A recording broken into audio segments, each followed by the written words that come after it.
الله أكبر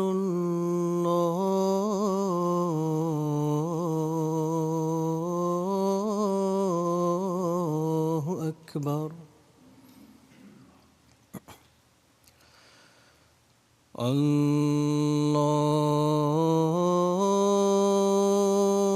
الله أكبر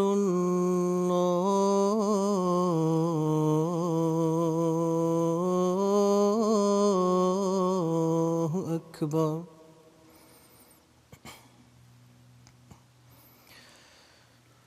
أشهد أن لا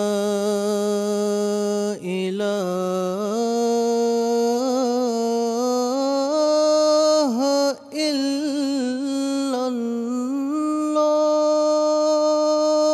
الله أشهد أن لا إله إلا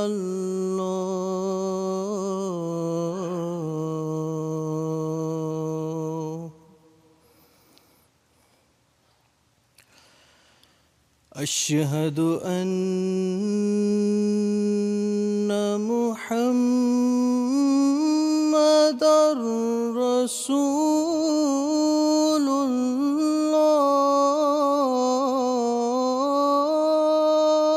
الله أشهد أن محمدًا رسول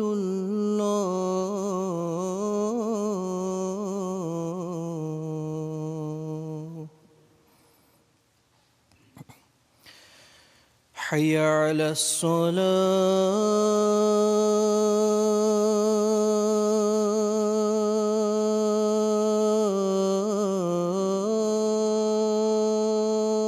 الصلاة حي على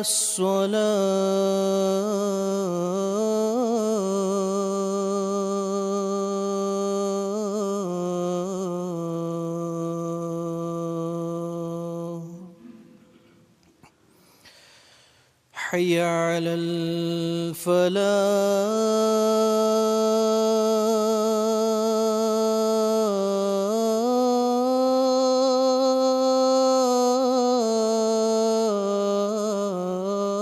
الفلاح حي على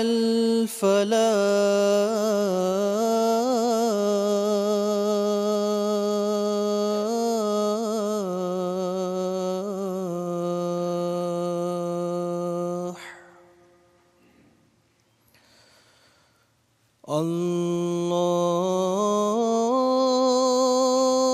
الله أكبر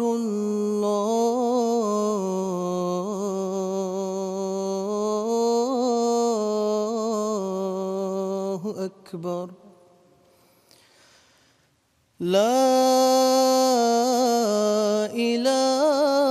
إله إلا الله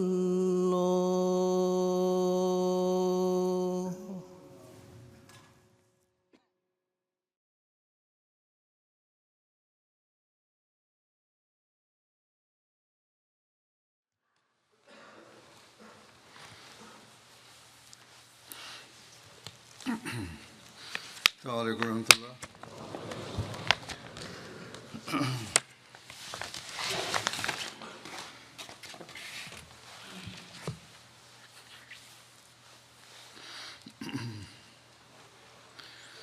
أشهد أن لا إله إلا الله وحده لا شريك له وأشهد أن محمدًا عبده ورسوله أما بعد فأعوذ بالله من الشيطان الرجيم بسم الله الرحمن الرحيم الحمد لله رب العالمين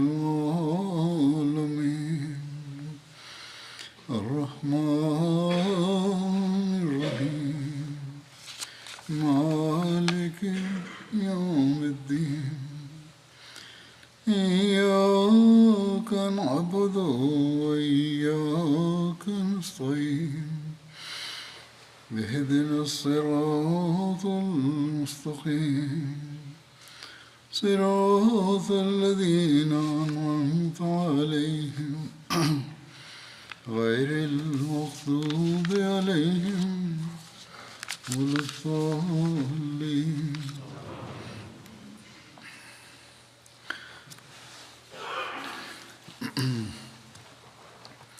गुज़श्ता खुतबे में Pada khutbah yang lalu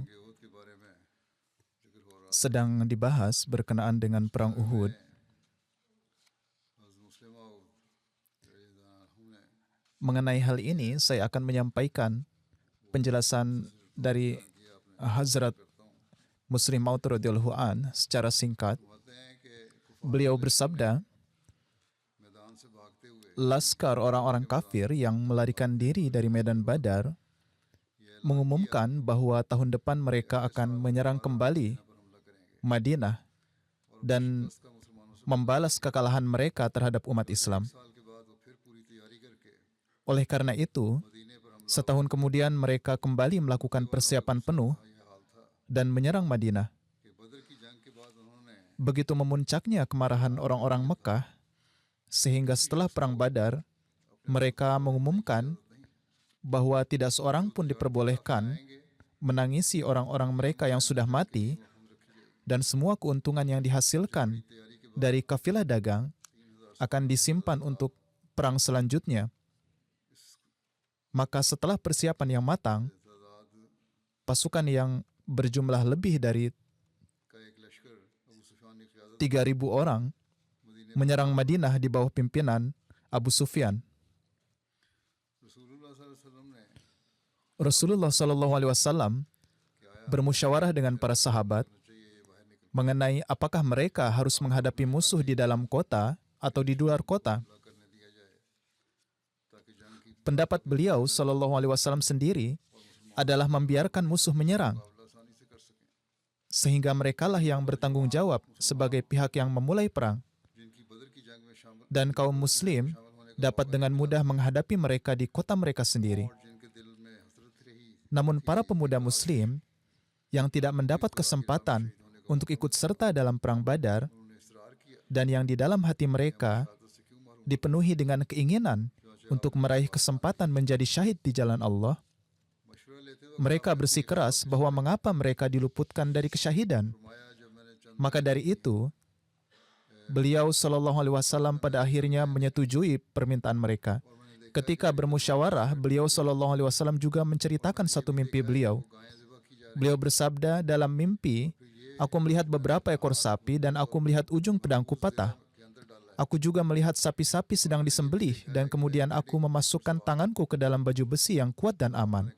Aku juga melihat diriku sedang menunggangi seekor domba jantan. Para sahabat bertanya, wahai Rasulullah SAW, apa takwil dari mimpi tersebut? Beliau SAW bersabda, takwil dari penyembelihan sapi adalah sebagian sahabatku akan mati syahid. Dan patahnya pedang tampaknya berarti bahwa satu sosok penting di antara orang-orang yang aku cintai akan syahid, atau mungkin aku sendiri yang akan terluka dalam pertempuran ini. Adapun takwil dari memasukkan tangan ke dalam baju besi adalah, menurutku akan lebih tepat jika kita tetap tinggal di Madinah. Kemudian takwil dari mimpi menunggangi domba jantan adalah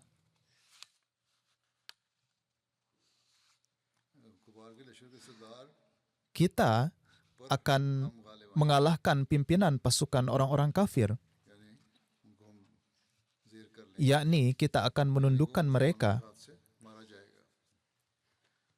atau dengan kata lain mereka akan terbunuh di tangan orang-orang Islam. Walaupun telah dijelaskan kepada orang-orang Islam melalui mimpi tersebut bahwa lebih baik tinggal di Madinah, Namun karena penafsiran terhadap mimpi tersebut dari Rasulullah SAW sendiri dan bukan bercorak wahyu, maka beliau SAW menerima pendapat mayoritas dan memutuskan untuk pergi keluar untuk berperang. Sehubungan dengan topik mimpi ini, perlu diingat bahwa di dalam mimpi terdapat isyarat-isyarat tertentu, dan seraya menyebutkan hal ini, Hazrat Masih Maud alaihissalam menjelaskan istiarat atau perumpamaan-perumpamaan Hazrat Rasulullah SAW dan bersabda, istiarat atau perumpamaan-perumpamaan yang terdapat dalam kasyaf-kasyaf dan mimpi-mimpi Rasulullah SAW tidaklah tersembunyi dari mereka yang mempelajari hadis. Terkadang secara kasyaf diperlihatkan kepada Rasulullah SAW bahwa beliau mengenakan 2 gelang emas di tangan beliau. Hal ini diartikan sebagai 2 pembohong yang secara dusta mendakwakan kenabian. Terkadang tampak kepada Rasulullah SAW dalam ru'ya dan kasyaf beliau bahwa sapi-sapi disembelih. Hal ini diartikan sebagai para sahabat yang syahid di perang Uhud. Ada banyak contoh serupa dalam kasyaf-kasyaf para nabi lain, bahwa ada sesuatu yang ditampakkan kepada mereka padahal sebenarnya ada hal lain yang dimaksudkan di dalamnya. Dengan demikian, istiarat atau perumpamaan dan majas dalam sabda para nabi bukanlah suatu hal yang langka. Bagaimanapun, ketika diputuskan untuk berperang di luar kota, maka Rasulullah SAW memerintahkan para sahabat beliau untuk bersiap, dan beliau sendiri juga mulai melakukan persiapan perang. Sebagaimana telah dijelaskan, rinciannya adalah sebagai berikut. Berdasarkan mimpi tersebut, Rasulullah SAW tidak ingin pergi keluar kota untuk berperang. Tetapi ketika orang-orang terus-menerus bersikeras, maka beliau SAW menyetujui pendapat mereka. Beliau SAW memimpin sholat Jumat dan menyampaikan khutbah, serta memerintahkan mereka untuk berperang dengan penuh ketabahan dan keberanian.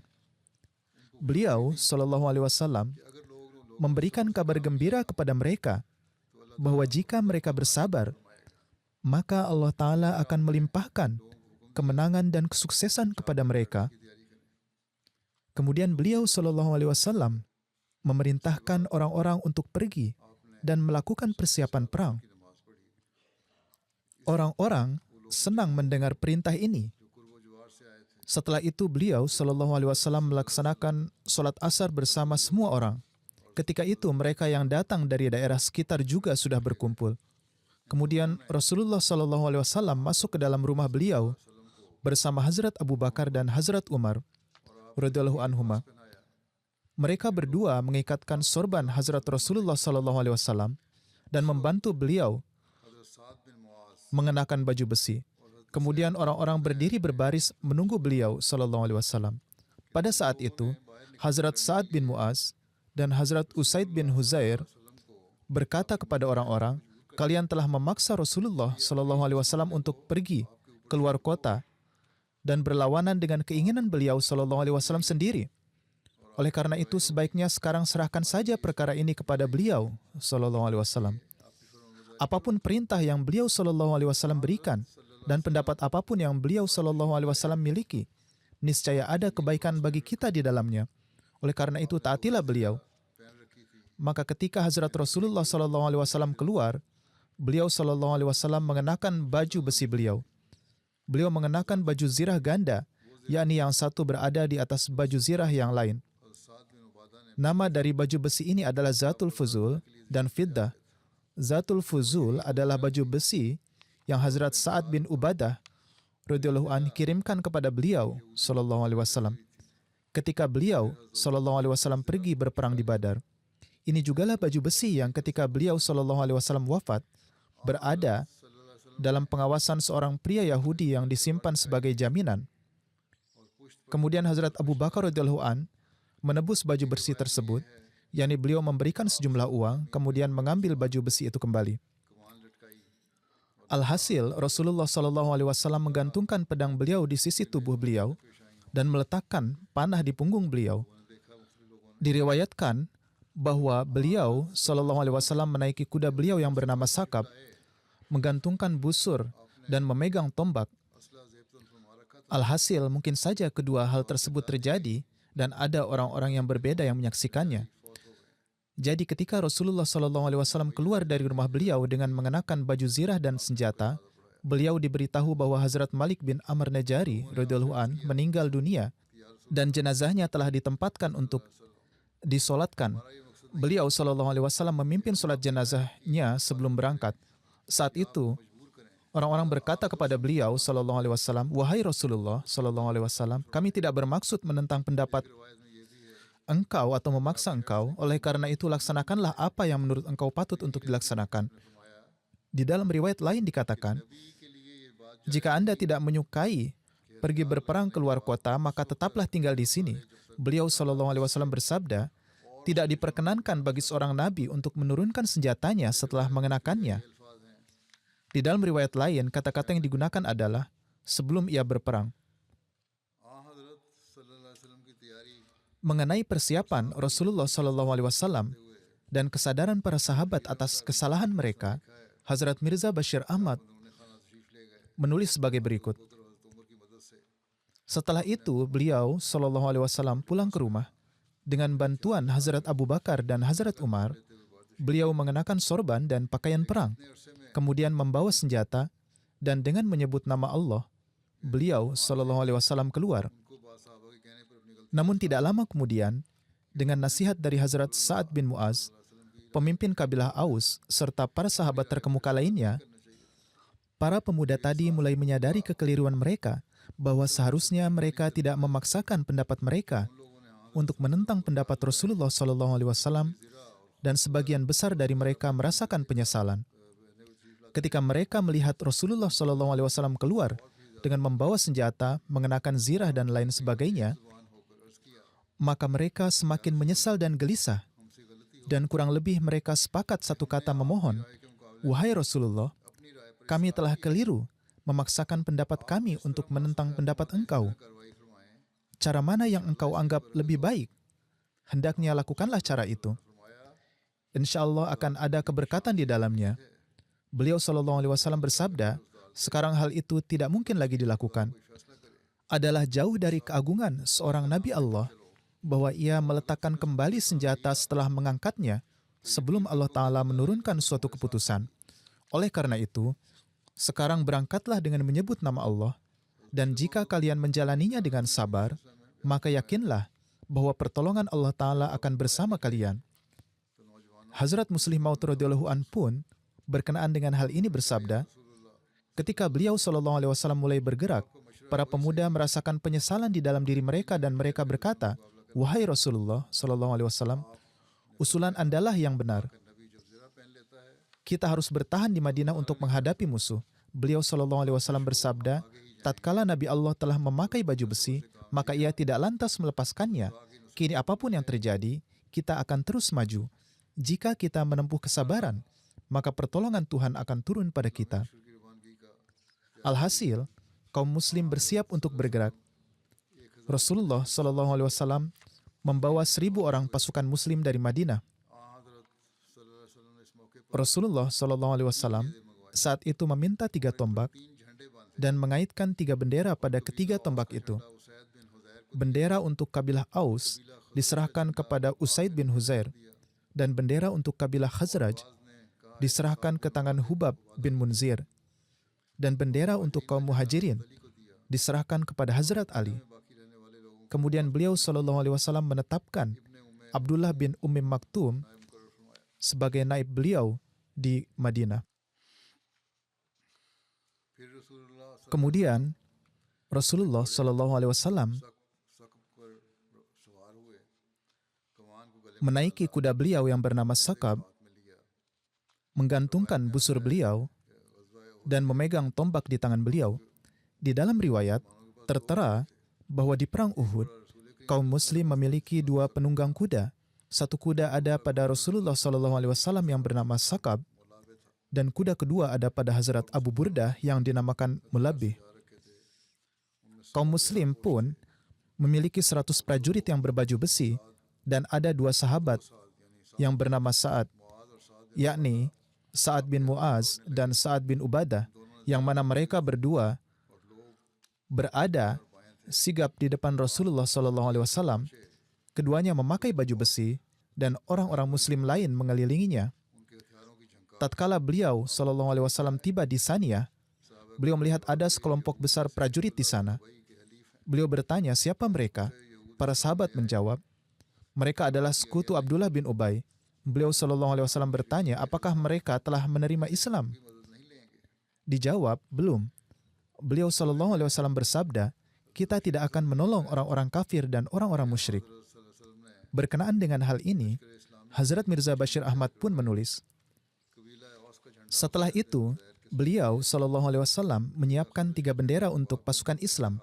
Bendera kabilah Aus diserahkan kepada Usaid bin Huzair, dan bendera untuk kabilah Hazraj diserahkan ke tangan Hubab bin Munzir, dan bendera untuk kaum Muhajir diserahkan kepada Hazrat Ali.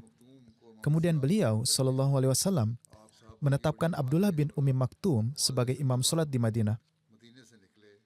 Ba'da solat asar, beliau SAW keluar dari Madinah bersama rombongan besar para sahabat.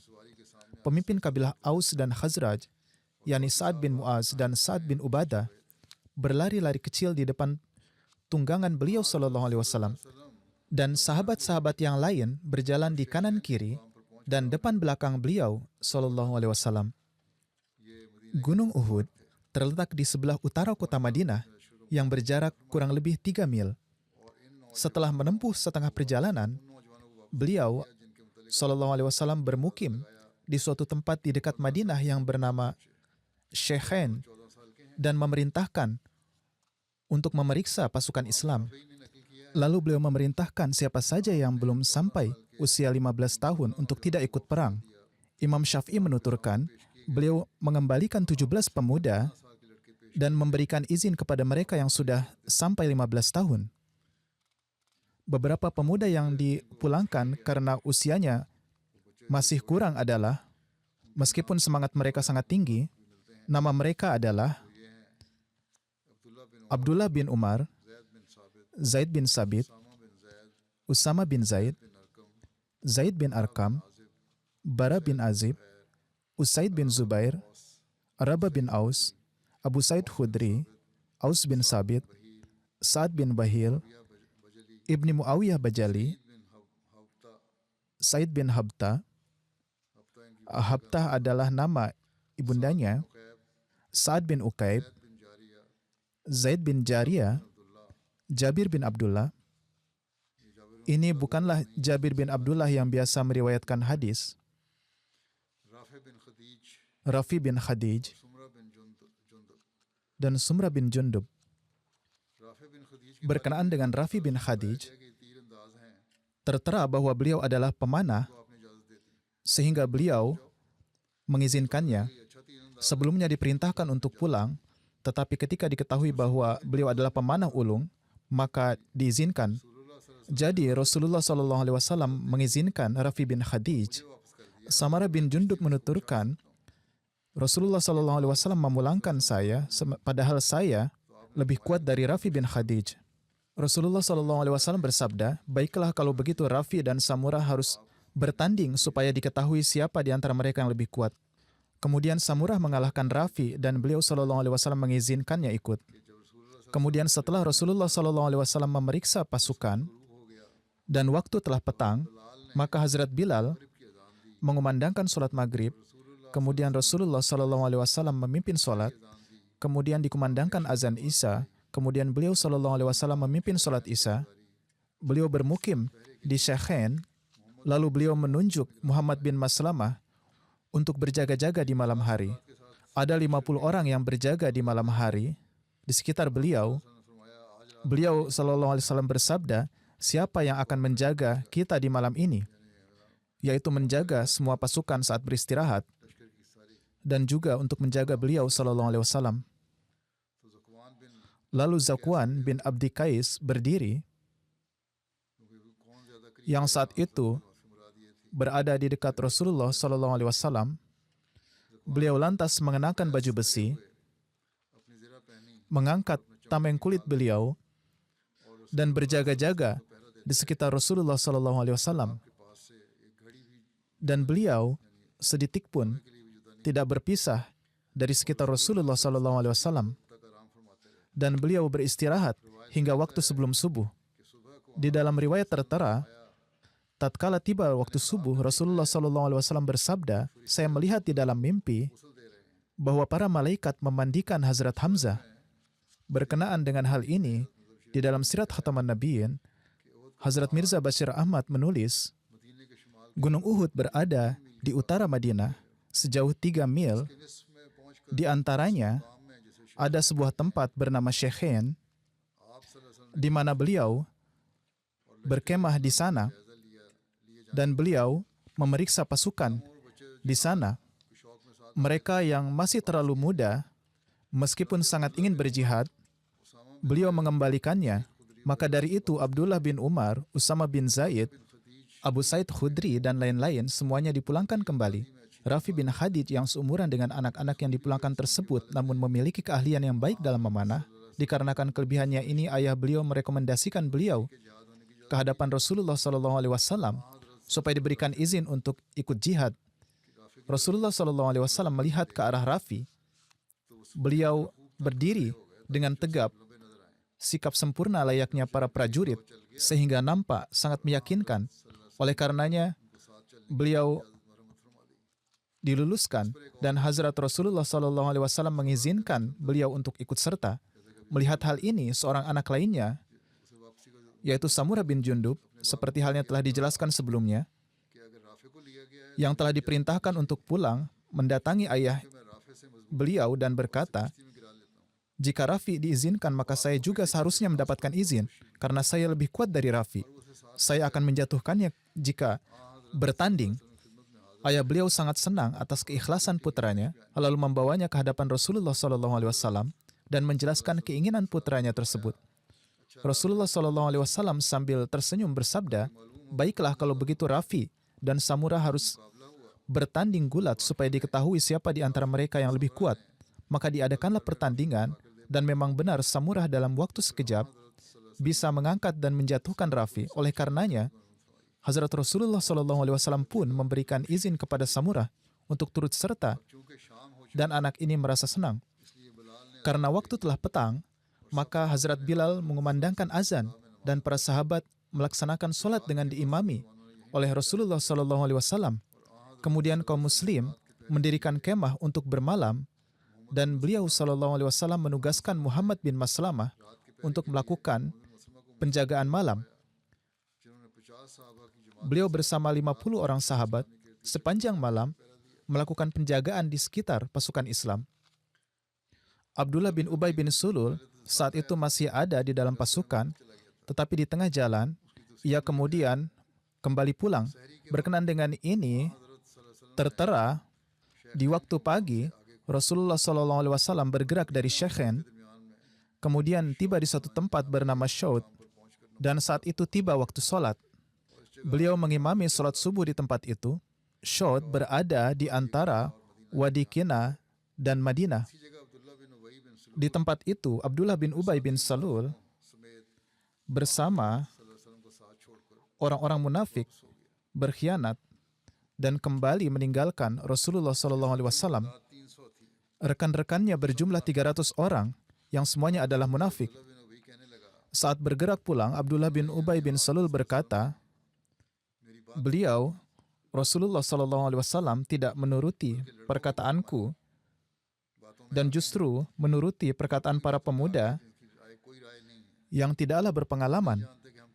Kita tahu bahwa kita seharusnya pergi untuk berperang. Ini yang dikatakan oleh Abdullah. Oleh karena itu ia berkata, mari kita pulang. Oleh karena itu orang-orang munafik itu meninggalkan pasukan muslim dan mereka kembali ke Madinah. Melihat mereka, ayah Hazrat Jabir, yaitu Hazrat Abdullah bin Amr, mengejarnya. Beliau juga adalah pembesar kabilah Khazraj. Beliau berkata kepada mereka, saya bertanya kepada kalian demi Tuhan, apakah hal ini tepat bagi kalian, yakni kalian berkhianat kepada Nabi dan kaum kalian? Mereka menjawab, jika kami mengetahui bahwa kalian sebenarnya tidaklah untuk berperang seperti ini, maka kami tidak akan keluar untuk ikut kalian. Oleh karena itu mereka langsung menolaknya, padahal mereka sebelumnya telah siap ikut berperang. Kemudian Abdullah bin Amr berkata, wahai musuh Tuhan, Allah Ta'ala akan menghabisi kalian dan tidak memerlukan kalian. Di dalam satu riwayat tertera, Allama Ibni Jauzi menulis, tatkala kabilah Banu Salamah dan Banu Harisah melihat pengkhianatan Abdullah bin Ubay, mereka pun berniat untuk ikut serta. Mereka ada di pasukan sayap, namun kemudian Allah Ta'ala memberikan keteguhan kepada mereka sehingga mereka membuang niatan seperti itu. Dan Allah Ta'ala menurunkan ayat ini, idh hammat ta'ifatani minkum an tafshala wallahu waliyuhuma wa 'alallahi falyatawakkalil mu'minun.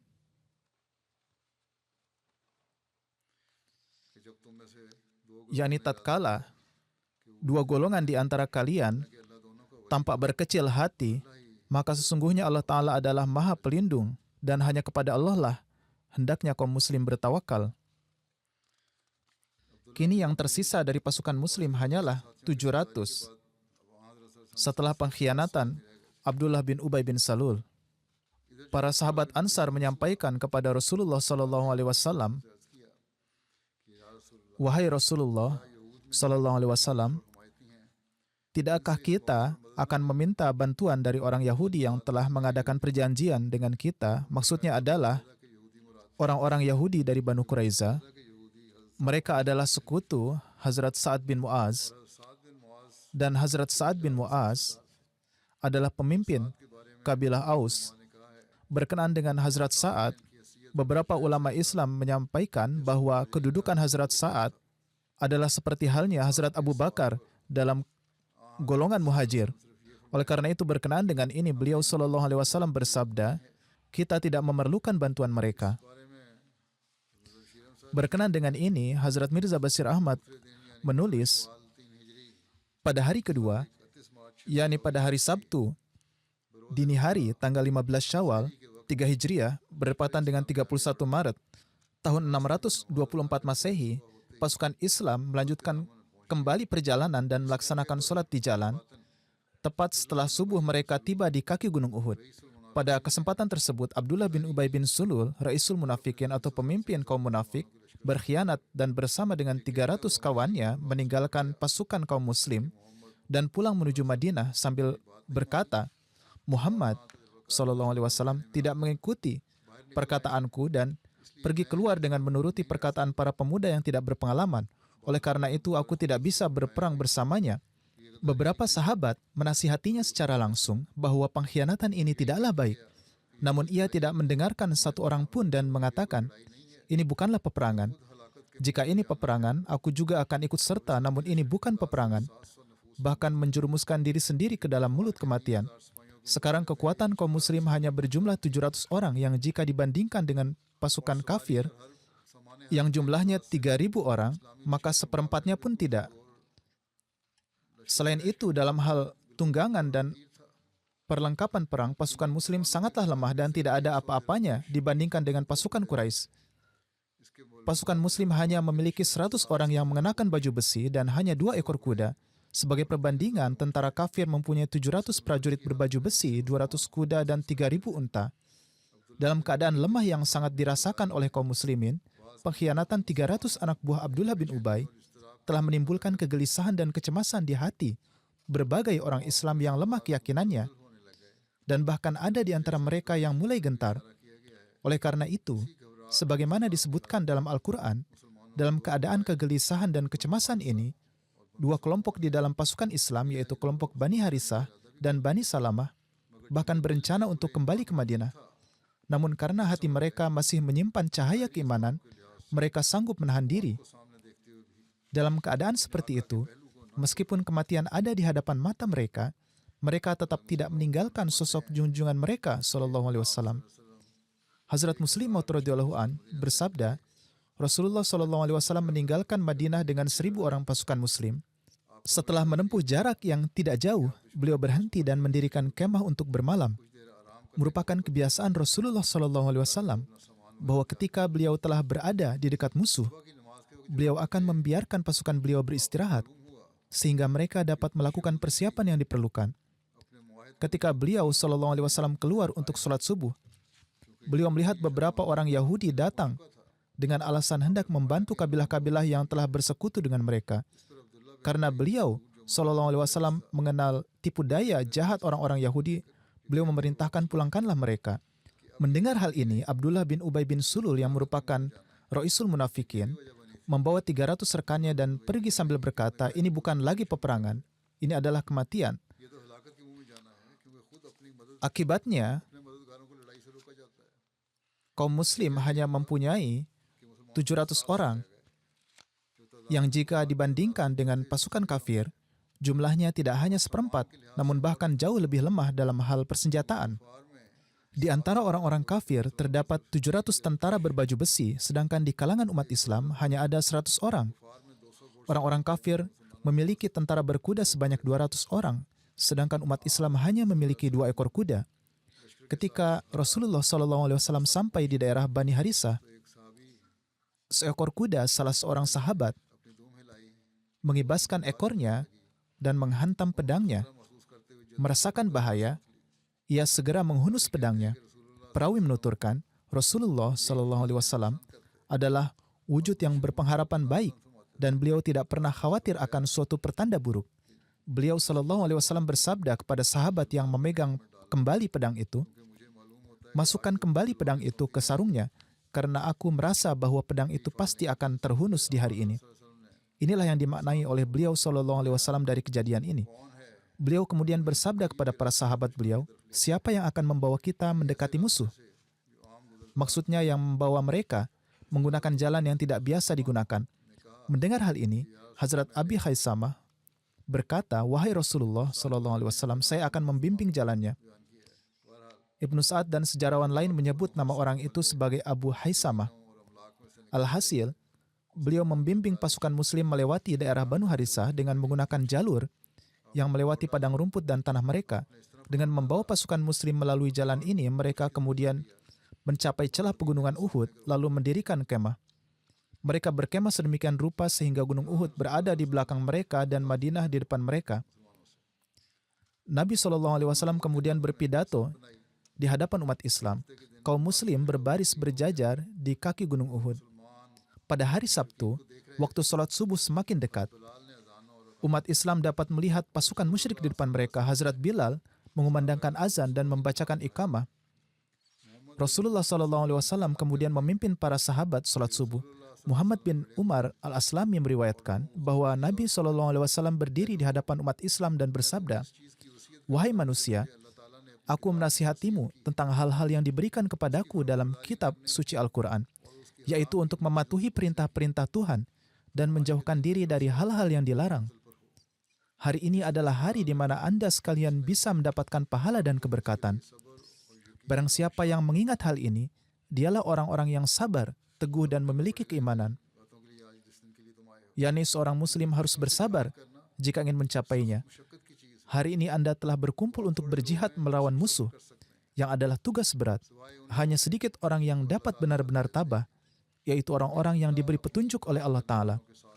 Hal ini karena Allah membantu orang-orang yang taat kepadanya, sedangkan setan membantu orang-orang yang durhaka kepada Allah. Oleh karena itu, mulailah amalan Anda dengan menunjukkan kesabaran dalam jihad Anda, dan carilah nikmat yang telah dijanjikan Allah kepada Anda melaluinya. Wajib bagi Anda sekalian untuk mengikuti nasihat yang telah aku sampaikan, karena aku ingin Anda sekalian meraih petunjuk. Tidak diragukan lagi, perselisihan dan pertengkaran adalah tanda ketidakberdayaan dan kelemahan, dan Allah murka dengan hal ini. Yani tidak boleh ada perselisihan, karena dengan ini manusia tidak akan tertolong dan tidak akan berhasil. Wahai manusia, sudah tertanam dalam hatiku bahwa barang siapa melakukan perbuatan haram, maka Allah Ta'ala akan menjauhkan dirinya dari orang itu. yakni Allah tidak senang dengan ini. Barang siapa menjauhi perbuatan haram, maka Allah Ta'ala mengampuni dosanya. Barang siapa mengucapkan salam kepadaku 1 kali, maka Allah dan para malaikatnya akan menurunkan rahmat kepadanya sebanyak 10 kali. Barang siapa yang berbuat baik, baik kepada orang mukmin maupun kafir, maka pahalanya akan ditetapkan oleh Allah Ta'ala. Dia akan mendapat pahala segera di dunia, atau di akhir, dia akan mendapat pahala di akhirat. Salat Jumat adalah wajib bagi setiap orang yang beriman kepada Allah dan hari kiamat, kecuali anak-anak, wanita, orang sakit, dan hamba sahaya yang ditawan. Barang siapa menunjukkan ketidakpedulian terhadap hal ini, Allah Ta'ala akan tidak peduli padanya. Intinya Rasulullah SAW menyampaikan serangkaian petunjuk yang lengkap. Mungkin karena mimpi yang beliau lihat, ini adalah sejumlah pedoman lengkap tentang bagaimana umat Islam harus berperilaku. Beliau SAW kemudian bersabda, Allah Ta'ala adalah Ghani, Maha Kaya, dan Hamid, Maha Terpuji. Aku telah menasihati untuk mengikuti semua amalan yang aku tahu, dan demi mendekatkanmu kepada Allah, dan aku telah memperingatkanmu kepada semua hal yang akan membawamu ke api neraka. Ruhul Amin, yaitu Malaikat Jibril, telah menyampaikan kepadaku dan memasukkan ke dalam hatiku bahwa tidak ada satu jiwa pun yang akan merasakan kematian sampai mereka memperoleh rezeki yang sepatutnya. Rezeki mereka tidak akan berkurang meskipun ada keterlambatan dalam menerima rezeki tersebut. Yakni Allah Ta'ala akan memberikan pahala atas amal seseorang. Rezeki maksudnya adalah segala jenis karunia. Oleh karena itu, bertakwalah kepada Tuhanmu dan bersikaplah secara adil dalam mencari rezekimu, agar kamu menerimanya dengan keberkahan, dan agar kamu tidak terjerumus ke dalam kesulitan dalam mencarinya. Yakni laksanakanlah amal saleh, raih akhlak yang setinggi-tingginya, dan selalu berusaha mencari rezeki yang halal dan suci. Karena apa yang Allah telah sediakan bagi manusia hanya dapat diraih melalui ketaatan kepadanya. Allah Ta'ala telah dengan jelas menjelaskan bagimu apa yang halal dan apa yang haram. Namun di antara kedua hal tersebut terdapat banyak hal yang diragukan. Banyak orang yang tidak mengetahuinya kecuali orang-orang yang telah dilindungi oleh Allah Ta'ala. Barang siapa yang menjauhi hal-hal tersebut, maka Allah akan menjunjung tinggi kehormatan dan keimanannya. Dan orang-orang yang mengikutinya, yaitu perbuatan yang haram, perumpamaan mereka seperti penggembala yang dekat dengan tempat penggembalaan yang terlarang. Ia sudah hampir memasuki padang rumput itu. Setiap raja mempunyai padang rumput yang merupakan padang rumput terlarang. Jadi padang rumput yang diharamkan Allah Ta'ala adalah apa saja yang telah diharamkan Allah, yaitu menjauhkan diri dari segala sesuatu yang jelas-jelas haram oleh Allah. Seorang mukmin dibandingkan dengan semua mukmin seibarat kepala dengan badan. Ketika seseorang menderita sakit di kepalanya, maka seluruh tubuh merasakan sakit. Jika umat Islam tetap memperhatikan hal-hal ini, saat ini maka musuh tidak akan mempunyai keberanian untuk mengganggu umat muslim. Hazrat Khalifatul Masih Awal radhiyallahu an bersabda, pada hari Uhud, musuh bergerak dari Mekah ke Madinah. Senjata-senjata yang dahulu dibawa oleh Abu Sufyan dari Syria, kemudian sebagaimana niatan Rasulullah SAW bergerak menuju Badar adalah untuk mencegat kafilah dagangnya supaya kekuatan orang-orang kafir hancur. Jadi senjata-senjata itulah yang kini digunakan kembali untuk melawan umat Islam. Ayat Al-Quran berikut menyinggung hal ini dan orang-orang yang telah mengeluarkan harta mereka untuk tujuan ini. Innal lazina kafaru yunfikuna amwalahum liyasuddu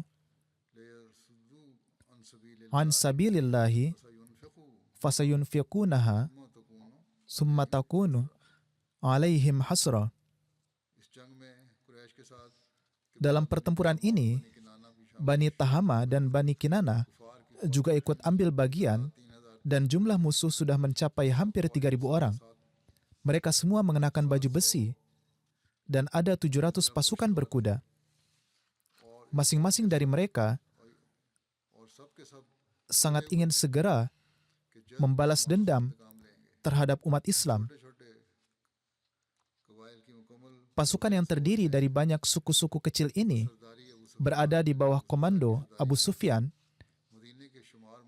dan telah mendirikan markas mereka di arah barat Laut Madinah. Hanya lembah Uhud yang tersisa antara mereka dan kota Madinah. Setelah mendirikan markas mereka, orang-orang kafir mulai menghancurkan ladang dan kebun buah-buahan masyarakat Madinah. Para sahabat menjadi sangat marah dan kaum muslim bersiap untuk membalas dendam. Mereka dengan sungguh-sungguh meminta kepada Rasulullah SAW agar diizinkan membela diri. Dan Nabi SAW membawa 1.000 orang dan meninggalkan Madinah untuk berperang melawan mereka. Salah satu pemimpin, Abdullah bin Ubay, yang tinggal di Madinah, dan secara lahiriah ia menampakkan dirinya bersama-sama dengan kaum muslim, tepat pada saat-saat genting sebelum pertempuran, memisahkan diri dari kaum muslim bersama 300 orang anak buahnya. Tentara muslim kini berkurang dari 1.000 menjadi hanya 700. Pasukan kecil ini hanya mempunyai 2 ekor kuda, namun meskipun demikian, mereka tetap berani bergerak maju. Melewati kebun kurma, mereka sampai di Gunung Uhud. Tentara muslim berkemah sepanjang malam di lembah gunung, dan setelah sholat subuh, mereka berkumpul di medan perang. Dengan kata lain, pertarungan dimulai. Rinciannya akan disampaikan pada khutbah berikutnya. Saya terus-menerus mengingatkan para anggota untuk berdoa bagi rakyat Palestina. Teruslah doakan mereka. Dalam beberapa hari terakhir, setelah gencatan senjata berakhir, apa yang diperkirakan pun kini terjadi. Pemerintah Israel membombardir dan menyerang setiap bagian Gaza dengan kekuatan yang lebih besar dari sebelumnya. Semakin banyak anak-anak yang tak berdosa dan warga sipil yang menjadi syahid. Kini, bahkan seorang perwakilan Kongres di Amerika Serikat yang mungkin menganut agama Yahudi mengatakan bahwa hal ini sudah cukup dan Amerika harus berperan dalam mengakhiri ini. Presiden Amerika Serikat kini juga mengisyaratkan bahwa penembakan dan pemboman ini harus diakhiri, yaitu yang terjadi di utara dan selatan secara bersamaan. Sebelumnya dikatakan bahwa tidak ada tindakan yang akan dilakukan di selatan, namun kini terjadi juga serangan di sana. Namun kita tidak boleh salah beranggapan bahwa kata-kata Presiden Amerika tersebut adalah hasil dari rasa belas kasihan terhadap kemanusiaan, melainkan demi keuntungannya sendiri, mengingat pemilu akan segera diadakan di Amerika Serikat. Dan jumlah generasi muda menyerukan gencatan senjata, dan begitu pula Muslim Amerika. Oleh karena itu semua ini dilakukan untuk memenangkan suara. Jika tidak, maka tidak akan ada rasa belas kasihan terhadap warga Palestina atau Muslim. Suara negara-negara Muslim mulai mendapatkan kekuatan, namun sebelum mereka bersatu dan menyerukan gencatan senjata, tidak akan ada manfaatnya. Semoga Allah Ta'ala membangun persatuan di kalangan umat Islam juga. Dunia non-Muslim tahu bahwa tidak ada persatuan di dunia Muslim. Bahkan, umat Islam saling membunuh satu sama lain. Ambil contoh Yaman dan negara-negara Muslim lainnya. Ribuan anak-anak dan orang tak berdosa dibunuh di tangan umat Islam. Bahkan, ratusan ribu orang terbunuh di beberapa tempat. Oleh karena itu, hal ini membuat orang non-Muslim semakin berani. Mereka berpikir bahwa melakukan kekejaman terhadap umat Islam adalah hal yang baik, karena mereka melihat bahwa umat Islam juga melakukan kekejaman terhadap diri mereka sendiri. Ketika umat Islam tidak peduli terhadap kehidupan umat Islam lainnya, lantas mengapa musuh harus peduli?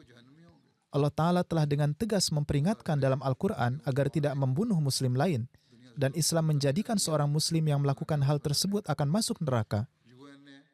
Semoga Allah Ta'ala memberikan taufik kepada umat Islam untuk bersatu dan menjadi alat untuk mengakhiri ketidakadilan di dunia, bukannya saling berperang. PBB telah mencoba menyuarakan pendapatnya, namun siapa yang akan mendengarkannya? Mereka mengatakan akan melakukan ini dan itu, namun mereka tidak bisa berbuat apa-apa, karena tidak ada orang yang mendengarkan mereka. Negara-negara besar menggunakan haknya. Semoga Allah Ta'ala merahmati umat Islam. Untuk mengakhiri kekejaman ini, kita harus berdoa. Dan bersamaan dengan ini, seperti yang telah saya sampaikan kepada para anggota melalui jemaat mereka, mereka harus menghubungi pejabat dan politisi setempat agar mereka bersuara untuk mengakhiri ketidakadilan ini. Demikian pula, kita harus menyampaikan pesan yang sama kepada teman rabtah kita bahwa kita harus berusaha untuk mengakhiri ketidakadilan ini. Semoga Allah Ta'ala menyelamatkan orang-orang yang tidak bersalah dari kezaliman. Setelah sholat, saya akan memimpin sholat untuk 2 jenazah gaib. Yang pertama adalah yang terhormat Nyonya Masudah Begum Akmal Sahiba dari Belanda. Beliau adalah istri yang terhormat almarhum Abdul Hakim Akmal Sahib yang merupakan seorang mubalik jemaat. Beliau meninggal baru-baru ini. Innalillahi wa inna ilaihi roji'un. Kakek dari pihak ibu adalah Mia Abdul Samad Sahib radhiyallahu an, dan kakek buyut dari pihak ibu adalah Hazrat Mia Fateh Din Sahib Sekhwan yang berasal dari Kadian, dan keduanya adalah sahabat Hazrat Masih Maud alaihissalatu wassalam. Almarhumah mengkhidmati jemaat dalam waktu yang lama atas petunjuk Hazrat Muslim Maud radhiyallahu an. Pada tahun 1957, Akmal Sahib datang ke Belanda untuk pertama kalinya, namun istri beliau tidak bersama beliau. Beliau pergi menyertai suaminya pada tahun 1969 dan kemudian kembali dan pergi lagi pada tahun 1986. Selama kehidupan pernikahan beliau, beliau menghabiskan sekitar 15 tahun sendiri karena suami beliau bertugas di luar negeri. Di antara jasa-jasanya yang menonjol selama berada di Belanda adalah berdirinya Lajnah Imailah Belanda. Beliau juga mendapat kehormatan menjadi sadar pertama Lajnah Imailah Belanda. Beliau memiliki hubungan yang sangat tulus dan setia kepada khilafat. Beliau adalah orang yang bertakwa, saleh, dawam, sholat dan berpuasa. Beliau adalah seorang musiah. Beliau meninggalkan 3 orang putra dan seorang putri. Semuanya dengan tulus mengabdi pada jemaat dalam satu atau lain cara. Salah satu putra beliau pernah menjadi Sadr Ansarullah di Belanda, dan yang lainnya mungkin terpilih tahun ini sebagai Sadr Ansarullah Belanda. Mereka juga melakukan pengkhidmatan yang lainnya juga dalam jemaat. Semoga Allah Ta'ala memberikan ampunan dan rahmat kepada almarhumah, serta memberikan taufik kepada anak-anaknya untuk meneruskan segala kebaikan beliau. Jenazah berikutnya adalah guru Abdul Majid Sahib, seorang wakaf zindagi yang merupakan seorang guru di Talimul Islam High School di Rabuah. Beliau juga meninggal baru-baru ini. Beliau pindah ke Kanada setelah pensiun dan di sanalah beliau meninggal. Innalillahi wa inna ilaihi raji'un. Beliau meninggalkan seorang istri, 3 putra dan 2 putri. Putranya Mazhar Majid menuturkan, ayah saya memiliki banyak sifat mulia. Beliau sangat rendah hati, menjalani kehidupan yang sangat sederhana. Ibu saya memberitahu bahwa sejak pernikahan mereka hingga kewafatannya, ibu saya mengatakan bahwa ayahanda adalah sosok yang sangat berbudi luhur. Beberapa tahun setelah menikah, suatu hari beliau menangis sambil berdoa dengan suara keras. Setelah menyelesaikan sholatnya, ibu saya bertanya kepada ayah, doa apa yang dipanjatkan? Beliau menjawab, adalah keinginan saya untuk mengabdikan hidup saya dan mengabdi pada jemaat sebagai guru di sekolah Talimul Islam High School di Rabuah. Beliau sebelumnya berada di tempat lain di daerahnya. Jadi saya berdoa agar Allah Ta'ala mengabulkan keinginan saya dan membuat istri saya menyetujui hal ini dan memberikan kelapangan hati. Istri beliau berkata, Anda harus segera menulis surat kepada Khalifatul Masih meminta agar bisa menjadi wakaf zindagi. Dengan karunia Allah Ta'ala, beliau menulis permohonan untuk menjadi seorang wakaf zindagi. Ini terjadi di masa Khalifatul Masih As-Sani radhiyallahu an, dan beliau radhiyallahu an menyetujui permohonan tersebut sehingga beliau pindah ke Rabuah. Putra beliau berkata, setiap bulan ketika ayah menerima gaji, hal pertama yang beliau lakukan adalah mengunjungi sekretaris mal untuk membayar canda. Setelah itu beliau akan mengambil apapun yang tersisa dan menyerahkannya kepada ibu saya. Setelah pindah ke Rabuah, beliau hidup dalam keadaan yang sangat sulit, namun tidak pernah mengeluh. Beliau tidak pernah mengungkapkan keinginannya terhadap hal-hal duniawi. Beliau selalu menasihati kami untuk melaksanakan sholat tepat waktu dan tetap erat kepada jemaat dan khilafat. Pada saat itu keadaan keuangan jemaat tidak begitu baik dan mengalami kesulitan. Meskipun demikian beliau menjalaninya dengan penuh kesabaran. Huzur bersabda, ketika saya masih di sekolah dulu, beliau adalah seorang guru saya dan saya sendiri mengamati beliau. Apa yang dikatakan oleh putra beliau bukanlah sekadar pujian untuk ayahandanya. Memang almarhum memiliki sifat kebaikan seperti itu. Non Ahmadi juga terkesan oleh beliau. Pada tahun 1985 ketika pemerintah mengangkat beliau, atau pada tahun 1973 atau mungkin setelah tahun 1974 ketika sekolah tersebut dinasionalisasi, beliau memilih untuk tetap di sekolah. Beliau menghabiskan beberapa waktu di sekolah menengah tersebut dan kemudian pada tahun 1985 beliau dipromosikan dan dikirim sebagai kepala sekolah di SMA Islamiyah Bera. Wakil kepala sekolah di sana juga adalah imam masjid Jami dan sepertinya ia akan menentangnya karena mengetahui almarhum adalah seorang Ahmadi. Namun karena akhlak beliau yang baik, sang imam sangat menghormatinya dan sangat sopan pada beliau. Seorang mengatakan, suatu hari saya mendengarkan para guru lain mengatakan, meskipun ia almarhum seorang Qadiani, namun ia adalah orang yang sangat berbudi luhur. Begitulah cara beliau melakukan tablik secara diam, sehingga berdampak pada orang-orang yang menentangnya. Orang-orang yang pernah menjadi murid beliau sering datang mengunjungi beliau dan berkata, kami dulu pernah menjadi murid Anda, namun beliau sangat bangga dan menyebut-nyebut para siswa yang telah menjadi wakaf zindegi. Beliau dengan senang hati senantiasa mengatakan bahwa wakaf zindegi ini dulunya adalah murid saya. Beliau sangat menghormati dan memuliakan para wakaf zindegi. Semoga Allah Ta'ala memberikan ampunan dan rahmatnya kepada almarhum, meninggikan derajatnya, dan memberikan taufik kepada putra-putri beliau untuk meneruskan kebaikan beliau.